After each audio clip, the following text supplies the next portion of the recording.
tayo sa ating YouTube channel. Ito po ang inyong lingkod, Alminda Mix Vlog. Bumabati ng mapagpalang araw, mapagpalang hapon, mapagpalang gabi sa atin lahat. No, bumabalik po tayo magre-reaction ngayon. Mga kalingap, mga karajel, mga kalab team, lahat po ng kalab team natin dyan. No? So, bago po natin umpisahan itong napanood nating BTS ni Starrock, ito po ay yung original na bulong, talaga bulong ni Starrock. Ang original na bulong ni Starrock dito sa Rajel. Nakita natin naman no, napanood natin. So well, bago tayo mag-umpisa, ako naman ay nagbabaka sakali lamang na hindi pa kayo nakasubscribe sa aking munting bahay. Baka pwede po pakipindot ng subscribe button dyan at ng notification bell para updated na rin po kayo lahat sa aking mga nire-reaction ng video dito po sa Kalingap. So well, ay ha-highlight lang natin ang ating napanood, no? At bago po yun, mega love shoutout po sa ama ng Kalingap, Kuya Bal Santos Matubang, Kalingap Rab, at Edna Vlog, at Ma'am Jack Tapia Matubang. At don't forget po to subscribe at panoorin po natin, supportahan natin ang pangatlong channel ni Kalingap Rab, itong Rab Matubang, at yung ano niya po, yung tungkol sa kanyang family, no? Ang kanyang binablog doon, ang kanyang content ay family bonding. So well, magpunta na tayo sa highlights natin dito sa BTS ni Starrock. Maraming salamat Starrock, shoutout kay Starrock TV sa pag-BTS niya dito sa Rajel, kung gaano ka-sweet, no? So well, no, nakita natin yung BTS dito nga sa shooting ng Lihim na Pag-ibig ni Angelica, no? Kumbaga na kunan ng BTS ni Starrock ang ating Rajel, no? Nakita natin kung paano na BTS, no, behind the scene, ang cute, no?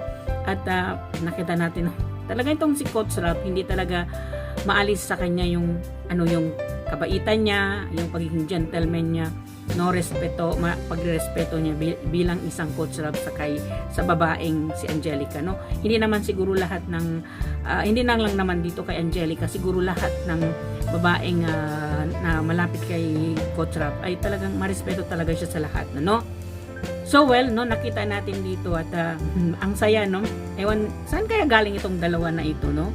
Ay syempre tapos ng ng shooting yon. Saan ba nagpunta itong dalawa at bakit magkasama? No, at saradong bantay si Coach Rap dito kay Angelica. Kumbaga doon na binabantayan niya talaga si Angelica, no. Sinamahan doon sa lugar na yon. Bakit ba sila nandoon, ano?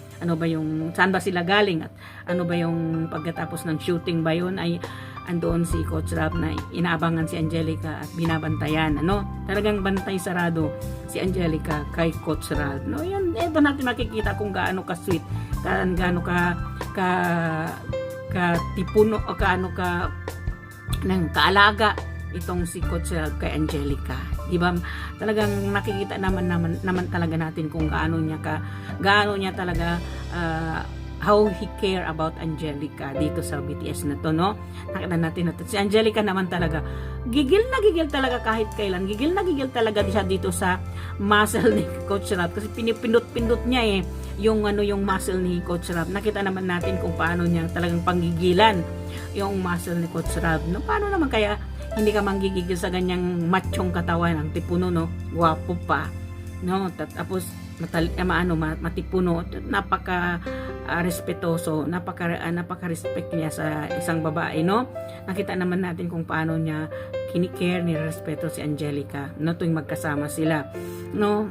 On cam man o behind the scene man, ganun pa rin, kumbaga natural ang galawan nila behind the scene, on cam o off cam, sila ay natural kung kumilos, napaka-natural ang kanilang pagbabanding, ang kanilang kulitan, ang kanilang asaran, very natural, no? Very simple lang, napaka-natural, walang halong chemical. Parang ganon yung kanilang no? So well, mga kalingap, mga kalab team, ito yung hina-highlight natin ang Rajel, no? Marami pa naman tayong gustong i-highlight, pero i-highlight muna natin itong behind the scene ng Rajel na nakikita natin na lahat talaga ng supporters ng Rajel ay kinikilig dito sa dalawa na ito. Nakita naman natin kung paano sila, no, paano sila nga magkukulit dalawa, no? Nakita rin natin nandoon si Kalingap Tata, no, siguro pagkatapos ng ano, siguro pagkatapos ng kanilang shooting, andoon sila, nakikita naman natin, nandoon silang lahat, nandoon lahat yung mga cast ng Lihim na Pag-ibig, nandoon yung mga supporting actor, supporting actress dito ng cast ng Lihim na Pag-ibig ni Angelica. Nandoon sila lahat, nakita natin, no. Well, mga kalingap, no, ina-highlight ko lang yun kasi alam ko lahat kayo na kinikilig. Alam ko lahat kayo na inaantay ninyo yung behind the scene na ito kasi mostly na nakikita natin on cam na yon ay hindi pa sila close dito sa ano na to, sa part 2 ng pinikula ni Kuya Bal kasi nagkikita pa lang sila, dumaan lang si Coach Rad, hindi pa yung talagang nagkaharap sila, no, nagpagkikita nila, pero kumbaga si Coach Rad hindi niya nakita si Angelica ang nakakita kay Coach Rad dito sa pinikulang ito. So well, ito lang ang BBTS ang reaction ko dito sa BTS ni Starrock, no, dito sa tunay na bulong, ito ang original na bulong ni Starrock sa pinikula ng Lihim na Pag-ibig, no. Nakuhanan nga niya, siguro nadaanan nila kasi nasa sasakyan si Starrock, siguro nakunan niya yon nung padaan na sila, nandoon yung dalawa.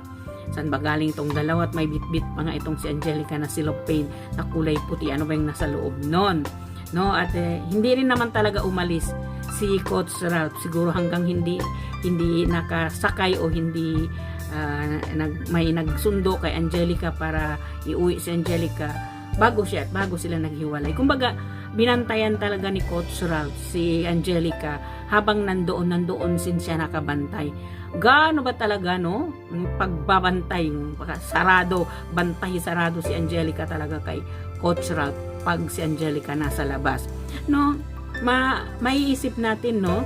Sana all